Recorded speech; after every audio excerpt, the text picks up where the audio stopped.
Hey guys, welcome to Nick and Nick, the Insurance Dude podcast. My name is Nick Overby. I am joined by my fearless co-host, Nick from State Farm, or Nick Gardner. Today we have a special guest, Mr. Anthony Williams, with us. He is in office with me. And so today we're just going to have a conversation about life, open enrollment, and what it's like being in the health insurance and insurance business in general. So thanks for joining us, by the way. Yeah, you bet, man. Appreciate it. Nick, how are you today? A little tired, windblown, and smell like a nice gas oil mixture, and fresh chopped oak and pine. We had that tropical storm Zeta, I think it's Zeta or Zelta or something like that. Yeah, Zeta blew through last night from about 3 a.m. to about 7 a.m. and I've got some quite a few claims going on today, but I packed the chainsaw in the truck and was out chopping up as many limbs as I could, helping our customers clear their driveways and whatnot. But yeah, I was a little tired today. Not gonna lie, I probably got some bags under my eyes, but you can't see it because I'm hiding behind my trusty what do you call it, blue light glasses. Mm-hmm. Yeah. But other than that, man, great. It's actually beautiful out right now. It's weird. Storm came through and now it's gorgeous. So doing good though, man. Mother Nature she's just on her own thing. I really wish that we didn't have this going on with 2 days left to go in the month. But it is what it is, right? Gotta play those cards you're dealt, baby. Mm-hmm. You ain't want about that. I'm just gonna make one request. If every time that y'all take a drink, y'all could do it in unison, that'd be great. Thank you. I'll just tap you on the leg, or What are we, twins? We could be. Yeah. I mean, obviously, I'm way much better looking, but Yeah. I was clearly born first, so I think I get the say on that. But yeah, we'll see what we can do. All right, cool. Thanks. I mean, I'll think you already kind of set that precedent just now, so I just need y'all to stick with that. Right, though. We did kind of just go like this together. It's kind of No, yeah, y'all did it at the exact same time. Well, when it comes to drinking, I usually set the precedent. So okay. I'll very true. I'll take the hit on that. I will not listen to Yeah, thank you so much for asking. I am doing well. I'm not out there like chasing storms or anything like that. I used to. I actually used to be an insurance adjuster. So Okay. The Weather Channel was the money channel for me. Thanks, Andrew. Did Andrew come in here? Oh, it's weird. But no, we also have a beautiful day here. We started out a little chilly this morning. It was like, I don't know, what, 40 degrees? 38 degrees and misty. But we're looking at clear blue skies right now. Did y'all have an ice storm like 2 days ago? It's snowing up in the Panhandle. Yeah, I mean, It just kind of depends on where you are. Yeah, I'm in a Cobalt owners Facebook group, and I was out tonight. The car or the tool Boat or the color? Oh, the boat. Nick has his own boat. Did you say a boot? A boat. No, yeah, I posted a picture there 2 days ago. A lot of people have winterized, and thank you. Cheers. Sorry about that. And some folks had just winterized last week, and they were in Oklahoma, and they posted pictures literally of boats covered in like snow and ice. And yeah, I mean, it's October, but I don't know if y'all were anywhere near that. No, man. I mean, I know that. So my aunt has her principal law firm is out in El Paso, and I was having a conversation with her assistant on Tuesday, and it was snowing in El Paso. I think I told you that. Damn, I don't know. that's crazy. So, okay, real quick. So that the audience knows, and all of our amazing viewers, Anthony, who are you? Where are you from? What's your story? Give us a quick 60,000-foot overview of how you crush the game and how you do certain things. Don't know that I've ever been at 60,000 feet. But quick rundown. My name is Anthony Williams. I have been all over the place as far as jobs and thinking that I was in the right career and all of that. All right. Graduated high school, went and was a server, bartender, joined the Army from there. I was a medic, worked on the ambulance in the civilian side, worked as a medic in the Army, and got out of the Army, went to the oil field, started selling windshields and fundraisers and selling plasma. I mean, people who give plasma, like from your, like, what do you mean you sell? yeah, but I mean, you get compensated, so you're paid for it. So that means you sell it, right? Okay, Right? See. Yeah. I donated for money. Hardcore closer, bro. Yeah. Hardcore closer on that plasma. Yes. I walked in and it was like, hey, dude, I haven't had a tattoo in 6 months, so pay me. All right. That's how that went down. Yeah, from there, back to bartending. God, I've been in the service industry for 14 years now. And I finally got into something that I thought would be sustainable, which was security systems. I got hired on with ADT, or one of ADT's dealers. If y'all don't know, ADT is not always ADT. They deal out, they sublet or subcontract a lot of their work. You know, once when I found that out, I found it rather alarming. I wish you hadn't have done that. Yeah. To restart this whole Really? thing now. Yeah. Can we scratch that? Yeah, just derailed everything on that. Yeah. So my dealer that I was working for was actually the premier dealer. That means we were the best at sending ADT business, and ADT bought us. So that means that there's a merger and a lot of people are out of a job. So that was me. So I was one of the 12 newest guys in, and I was one of the first 12 cut. And I was out of a job, had a pregnant wife at the time, and so we had to figure out what to do. So accidentally got into health insurance, and of course having a medical background, and naturally sort of running to the fire kind of personality. I decided to jump in both feet, and here we are. How long have you been working in, at least for Derek and Perry? Been here since March, so we're going on, what is that, 7, 8, 9 months? 9 months now? Close to a year. Are you killing it? I am starting to kill it. Okay. Actually, yeah. I mean, there's very few people in this office that I think, from understanding how to organically build business and do it on their own, and that were willing to put in the time to do it. Anthony and I feel like Anthony, I say this loosely, but I think Anthony and I probably see eye to eye when it comes to the things that need to be done. I conversate more with him when it comes to what we're doing on Facebook. He more converses with me, for the educated audience. Okay. Nick, talk close. You Hey, said Nick, talk. conversates. It's not Yes, a sir. real thing. There you go. Okay. I'll enhance the audio whenever we're done. That's not a big deal. Okay.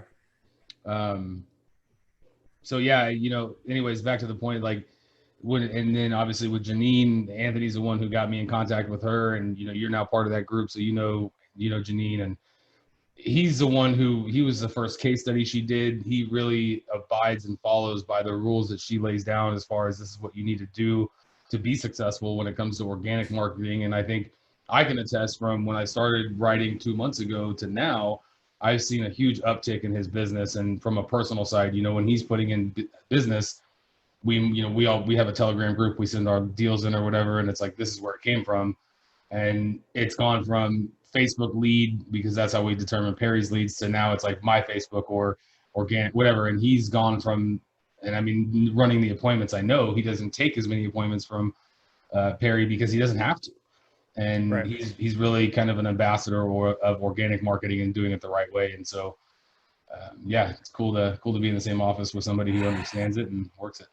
I tell you what, man, there's some power in what she talks about, and that's, are you buying leads? Are you just shooting in the dark? And more often than not, are you getting people that tell you they can't afford it, or they just don't? They're just disinterested, and attracting people who actually want to do business with you and who have the money to do business with you. I mean, just referrals in general, but those referrals that you've done well by their friends or family members, and you already have that instant street cred with them, and they're also hunting for what you have. It makes this games. You just take it to a different level, right? I mean, your closing ratios just go way up. It's awesome. It becomes a lot more fun. Mm-hmm. Yeah, it does, because you're making money. Well, and you're talking to people who want to talk to you. Yeah. It seems like a chore every day. I mean, if you told 100 people a day, right, if you told anyone, hey, I will pay you a living salary to dial the phone 200, 300, 400, 500 times a day, and to get them, someone you've never met, to be on your side and to buy something from you, 99% of people would be out. The thing is, you spend most of your day listening to the phone ring. mm-hmm. You're a closer. You're a sales professional, and you need to get to where you're talking to people. I had my guy behind me, Ethan, right there. You start them out, they cut their teeth, and you got to just get them to cold call. And he was calling and just listening to a lot of phones ringing and answer machines. And I ran a list for all of our defectors, so people that had us, that left us for whatever reason in the past. Well, they already know us. They know who I am. They're like, oh yeah, hey, what's up? He's like, calling from Nick Gardner State Farm. He's like, man, these people are so nice. They're friendly. They know who we are, you are, and they're much more receptive. And I've seen that his success is much better. It just across the board, it's just a much better experience. To your point, it's so much nicer when you're talking to people who actually want to talk to you and they're not answering the phone. We used to crush internet leads at the office that I worked at, and I swear I would call people, and you would hear them pick up, and they'd be like this, hello, and I always felt like they thought I was a bill collector. Yep. And when they answered the phone that certain way, I already knew. I was like, man, I'm an uphill battle here. These people do not want to talk to me. They think I'm trying to collect something. They probably can't. They're not going to want to buy what I'm selling. Yeah, a lot of red flags. But just from a hello. But then naturally, like you're getting in your own way, just your own psyche, because you can pick up on that, And so, it's just much nicer when you call someone like, hey, what's going on? And you're like, man, this is great. Here we go. Game on. It's so much easier. Feel better about yourself, I guess. So you should have better success there. Well, it's funny, Nick, the other day we were talking about emotional stability and emotional intelligence. And then I think heck yeah, in this business, that will literally make or break you. I've seen, and I think we can all say, we probably see new sales guys come in and they're going hardcore for the first month, 2 months.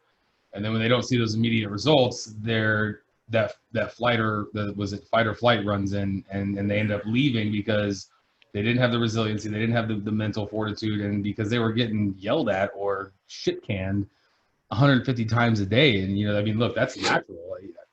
Shit, I don't want to be told no that much. And as much as we can all sit here and say, oh well, Mark Cuban says that the next no is, or every no is the next step to the yes. Come on, there's got to be a better way to do it. And I think Anthony has done a really good job of embracing that, because I remember when I first started here, you weren't doing those things. No, I wasn't. No, I've really only been doing so I went through a period of like actually paying for ads to run for 3 months. I had a 3-month contract with a guy. who, sounded credible, who had results to back up his word. And I paid him a lot of money. And I ended up getting like 10 or 12 leads out of it in 3 months. So no ROI. No. Very close to the roundest number. And I just thought, if I knew what you knew, even though what you're doing isn't working, if I know what you know, then I can do it, and I can do it better. Mm-hmm. Right. And then I'm only out time. I'm not out money. And I can fix my time. I can't fix being out of money. So right? Where would you say your leads are coming from? I mean, is it referrals, or is it Not yet. Not yet. My most of my business is coming from organic conversations that I have started with people on Facebook, who are people within my target audience. Okay. My beautiful, perfect target audience. There's no way you're going to sell every single one of those. Nope. And it may be 12 people. It may be 12 million people. And So there's no way that you're ever going to get to each and every one of them. But are these friends that you have on Facebook, or is it in like random like groups or whatever? These are friends that I have made friends on Facebook. How many friends do you have on your personal Facebook? Like 1,600 or something. Wow, that's impressive. Like really not many. But what I did, if y'all want to know my secret, is Let me get that secret sauce, bro. I'm listening. If I'm allowed to say this, hope nobody's listening that's going to come after me. So what I did was I targeted. I recognized what my target audience was. Right. You have to know who you want to talk to first. Right. Yep. And then you have to find out where they are. Okay. So I went to where they are. They're in these specific groups. Okay. I was gonna say, where are they? They're on Facebook in groups. Okay. So I paid a lot of money for this training, so I'm not going to give you everything, but I got in those groups, and number one, I targeted my posts to that people group. Okay. Number two, I brought those people out of those groups and added them to my friends list. Okay. So it's sort of an infiltration thing, a little sting operation, if you will. So when I don't feel like I'm, I can't post about insurance in a nurses group every single day, right? They're going to catch on to that. They're going to kick me out. They're going to block me and say, hey, you're done here. So what I started doing was adding friends from that group. And as they would approve themselves, they would then be added into my timeline, into my personal profile, right? So then all I have to do is load my personal profile with relevant content. All right. So if it's dancers that I'm targeting, well, then I talk about, hip dysplasia. Wait, are there Facebook groups for strippers? Well, I don't know. Sorry. This is a theoretical one because I don't want to give you all my clients. That's ballroom dancing, right? Ballroom dancing. Okay, perfect. So I'm sure there's a Dancing with the Stars group, the biggest Dancing with the Stars fans group. I don't know. There are groups for everything, right? There are.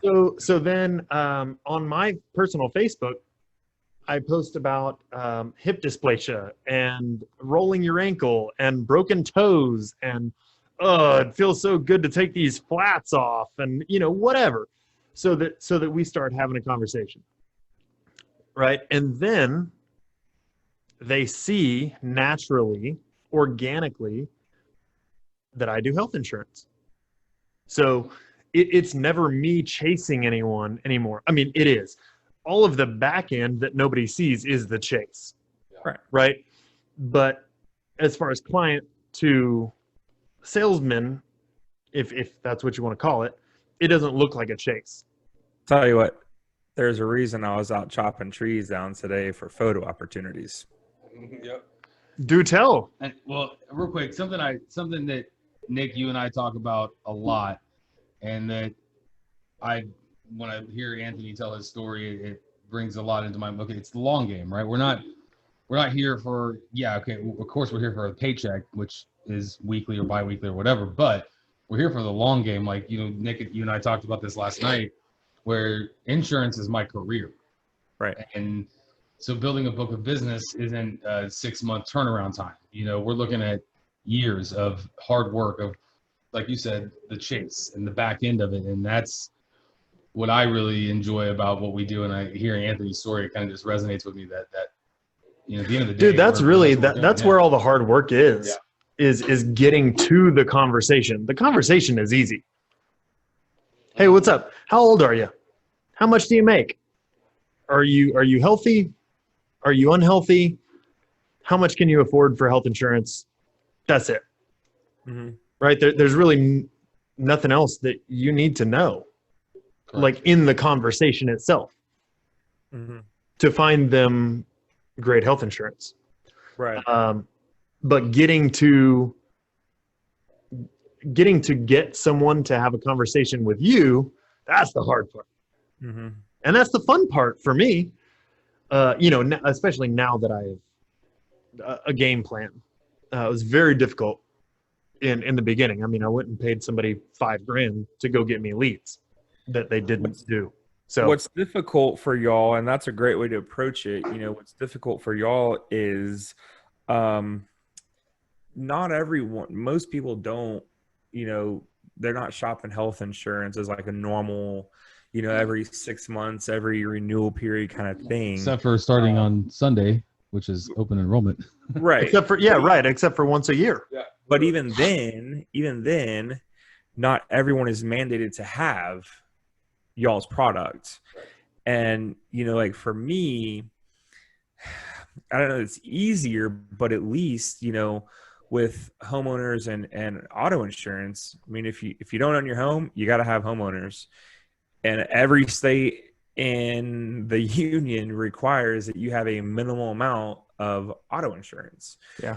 So to your point, where you're attracting these niche markets, like for me, it's everyone I come across. I just add people. If I see that we've got more than like 10, 15 friends in common, add.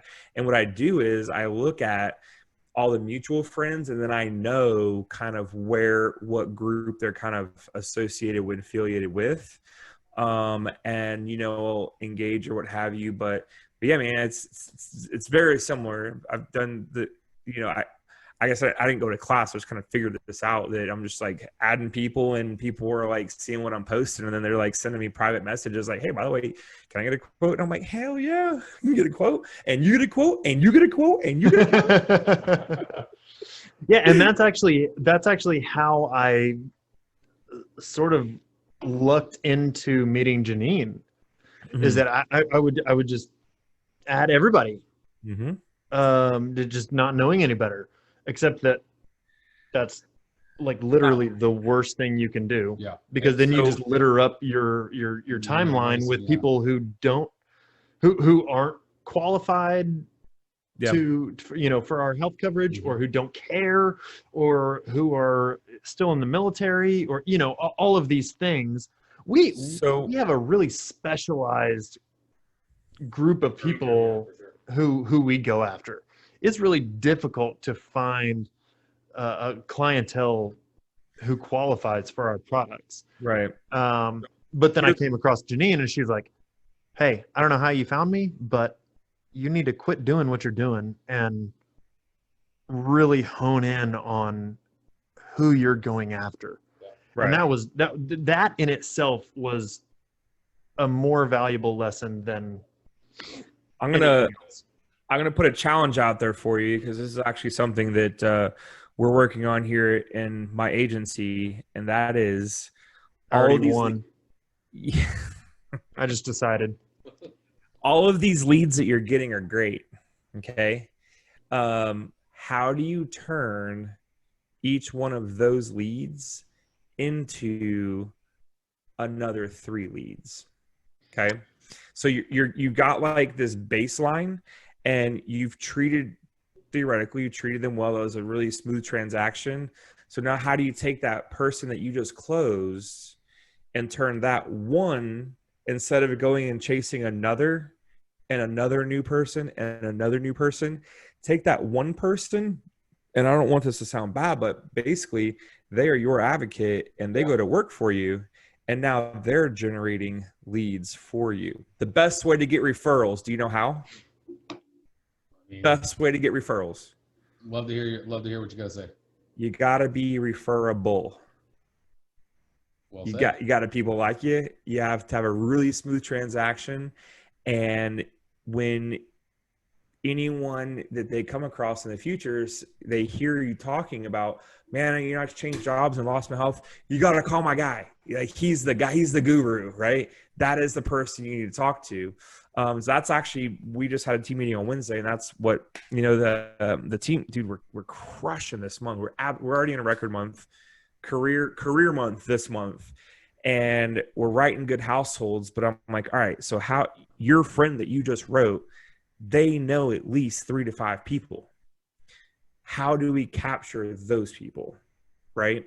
And so that's actually what we're working on.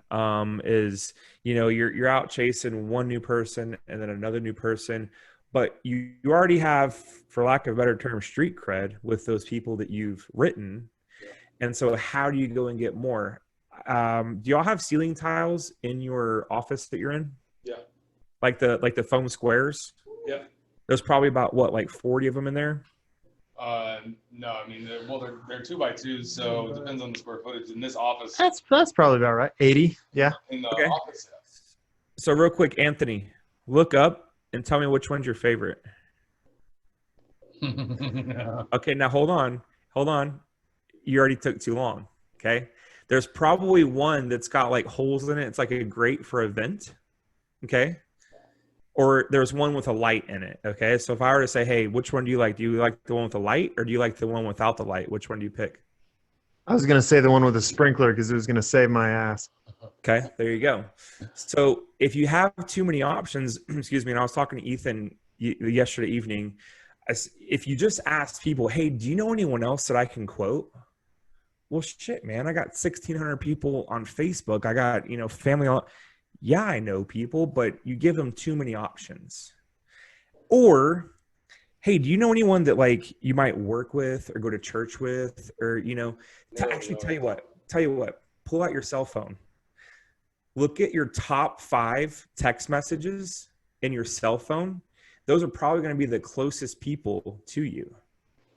And it might be a friend, a girlfriend, a coworker, right? Someone you might go to church with. And any of those top 5 text messages, do you know 2 or 3 people that could benefit from a conversation that we similarly had? And if you give them a pointed place to go and draw from, then we've actually seen it work. Ethan just saw it work today. You know, and I did the same thing with him with the ceiling tiles yesterday. I said, pick which one you like. And he was like, and I said, stop. You like that one or that one? He goes, well, I like that one. I said, boom, there you go.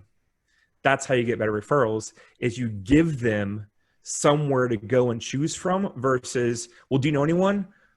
I mean, yeah, I know people, but who do I give you? I don't know. There's too many options. I got too many names that I'm trying to give you. But give me It's a really good point. Give me a specific pool, right? Pull out your phone, look at your top 5 text messages. And you would say that probably your top 5 text messages, both of y'all, are probably some of the closest people that you're with in your circle. And 2 of them. I mean, is there, 2?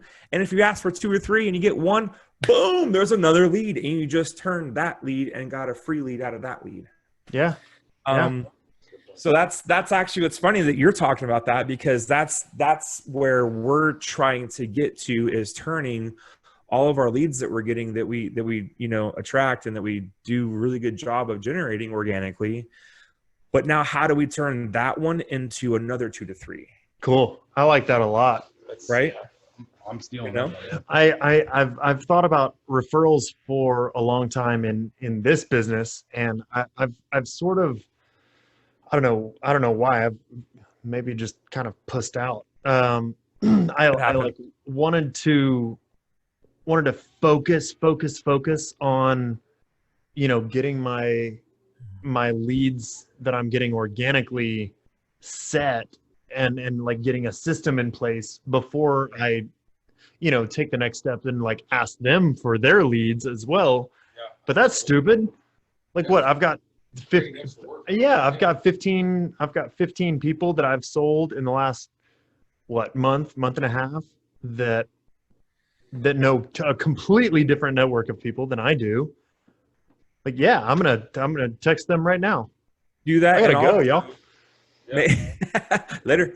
Hey, speaking of it, we are at 32 minutes. As much as I'd love to have a conversation with you guys, I have my last the last full practice I'm going to be able to make this year because next week's open enrollment. So we'll have to talk. Let's talk some more about referrals because I got some other good ideas and things I want to throw out because that, dude. I mean, with what we do, it's referrals are huge. We're closing on like 60%, and when you start that ball rolling, and it's kind of like that when you're in the fast food line, pay it forward, right? Yeah. And you start it, and then all of a sudden it just keeps going and going and going. Just snowballs. It's snowball. Yeah. Yep. You know what the difference between girl snowmen and boy snowmen are? The nose is in the wrong place. Snowballs. Jesus Christ. All right. Well, on that note, snowballs. We're gonna have to pick up and do a episode. What is this? This is episode 5. Episode 5.2. 5.2. Let's bring Anthony back. I like him. I think it's a great fucking idea. I get that a lot. Yeah. I'd like to get Janine in here, but she's copped out on me twice. So Is she really? Yeah, she's got a call her out, man. Day job. Yeah. She's out there attracting leads. She is actually. She sure is. Yeah. Yeah, we do need Janine on here. She's an interesting character. It would be awesome to have all of us on here. Actually, really yeah. would. Yeah. That would be cool. Yeah, let's bring humble Anthony back. I think you called him Andrew earlier. I think you said Andrew. Right? He's gone for the day. I knew it was an A, and I was like, "Hey, thanks, Andrew." And I go by like, A Train. That's my street name. Okay, I actually like A Train. A Train. A-Train. It's self-proclaimed, but it is my street name. You actually look like an A Train. Yeah, I get that. Okay. Well. Yeah, I get that. All right, Nick. I appreciate your time, brother. Thank you to everybody who has paid attention, tuned in, gotten some good nuggets about referrals and just life in general. Nugs. Yeah. Know. Anyways. We're here in Dahlonega, home of the first U.S. gold rush. We're all just a bunch of nuggets up here. Really? That doesn't really mean anything to anyone. Yeah. It is. It's other than you guys. Site of the first U.S. gold rush here. Because of this podcast, we've had about 6,000 people in Indonesia now know where Dahlonega, Georgia is. Yep. Dude, killing it. We're famous overseas, right? Speaking of target audience, where does that land? They're gonna love Indonesia land. We've determined that YouTube just pushed the shit out of these videos for us. Yep. That's what we think it is. So. Anthony, you're gonna be so huge in Indonesia. They're gonna love you. They already love you. Yeah, well, I cannot wait. we've already said that if that trend continues on the path that it is, we're gonna do a live world tour, and Indonesia is gonna be the first place we go. Cool, man. And we just hope that while we're walking the street, somebody's like, "Oh, Nick and Nick, try my street food." I'm all about street food. That is the only reason I want to travel the world is for street food. Dude, street meat, man. It's all about the street meat. Oh God. All right, Nick, I gotta run. I appreciate your time. I love you, brother. I will talk with you soon. Thank you, Anthony. Love you guys. An amazing pleasure. Been a pleasure, guys. Thanks, guys, for watching, and we will see y'all next week. Have a good one. Take it easy. Later, bro.